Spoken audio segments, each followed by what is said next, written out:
4 महीना के बाद हम अच्छे दिन के बारे में सोच रहे थे कि मेरा बेटा कहीं लग जाएगा तो मेरा अच्छा दिन आएगा, लेकिन दुर्दशा ये हुआ कि मेरा बेटा जो सो कल मारा गया। क्या बताए सर, मेरा जवान बेटा मारा गया, सहारा छिन गया।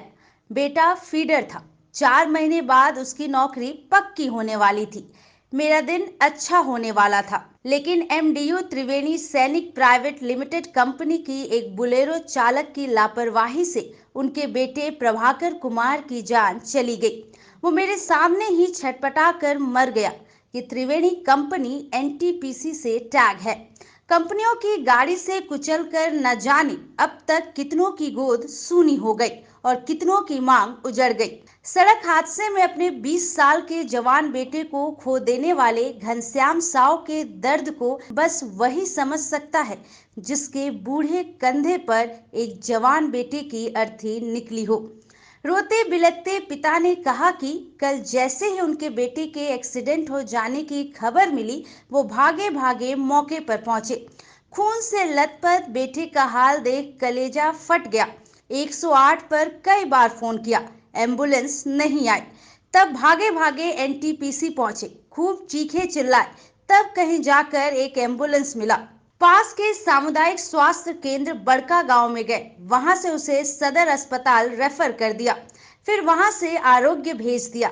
यहां बेटे का दम निकल गया। सुने क्या बोले दुखी पिता घनश्याम साव। अचानक मेरा बाइक खराब हो गया, हम कहे तुम दौड़ते हुए इसको लेते जाओ और बना के गाड़ी लेते आना।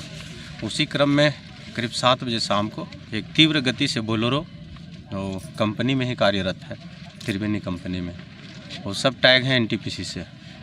वो बोलेरो जो सो इसको ऑफ साइड में ला के मार के और देखिए वहाँ अपना क्षतिग्रस्त हो गया। और मेरा बेटा का दोनों पैर सर यहाँ देखिए पूरा दोनों पैर पीस दिया है। काफ़ी ब्लड बहने के बाद जो है सो हम यहाँ आए, हमको फिर फ़ोन हुआ, फ़ोन से आए यहाँ पर देखने के लिए, तो मेरा बेटा लथपथ पड़ा हुआ है। 108 में कम से कम कई बार फ़ोन किया, 108 वाला कोई रिसीव नहीं किया। तब लास्ट में बेटा को छोड़ करके हम चले गए एनटीपीसी। वहाँ जब चिल्लाए खूब ने, तब वहाँ से हमको एक ठो एम्बुलेंस मिला, उसको लेकर के प्राथमिक उपचार के लिए चले गए बड़का गांव। वहाँ नाम का ट्रीटमेंट हुआ, वहाँ बोल दिया कि आप लोग यहाँ से चले जाइए सदर, यहाँ कोई फ़ायदा नहीं। तो लास्ट में हम बोले कम से कम मेरा बेटा के एक ठो पानी तो चढ़ा दो, सलाइन तो कर दो। तब सलाइन किया और उसी शहर ना ऑक्सीजन लगाया ना कुछ लगा, उसको लेकर के फिर चले गए सदर में। वहाँ डॉक्टर साहब बोले कि आप जो सो इसको आरोग्यम में ले जाइए, यहाँ रखने से कोई फ़ायदा नहीं। आरोग्यम ले गए, थोड़ा बहुत ट्रीटमेंट हुआ, ट्रीटमेंट होने के बाद जो बेटा मेरा सेंसलेस कर गया, मर गया सर वहीं उसी जगह। वो बोला अपना बेटा के यहाँ से ले जाइए। फिर उसी रात को फिर हम 1500 रुपया की एम्बुलेंस की और अपना बेटा को लेकर आए। सर ये कंपनी वाला बेर किसी न किसी को आए दिन जो सो दुर्घटना के शिकार बनना पड़ रहा है। हमारा जो बेटा कर रहा था फीटर का, 4 महीना इसका बाकी था।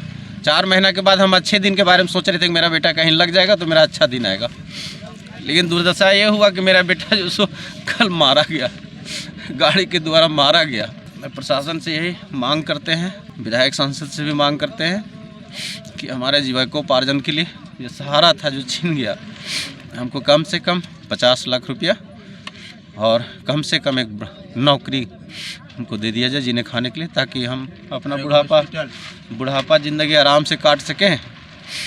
और इस क्षेत्र में हम एक ठो आरोग्यम हॉस्पिटल जैसा बड़का गांव, यही कैंपस के अंदर एक ठो हॉस्पिटल का मांग कर रहे हैं, ताकि दूसरा बच्चा कभी हमारे बच्चा का जैसा मृत्यु प्राप्त नहीं करे। हम लोग मुआवजा के तौर पे एक नौकरी और 50 लाख रुपया का मांग करते हैं। अभी तक कोई कंपनी का अधिकारी नहीं आया है।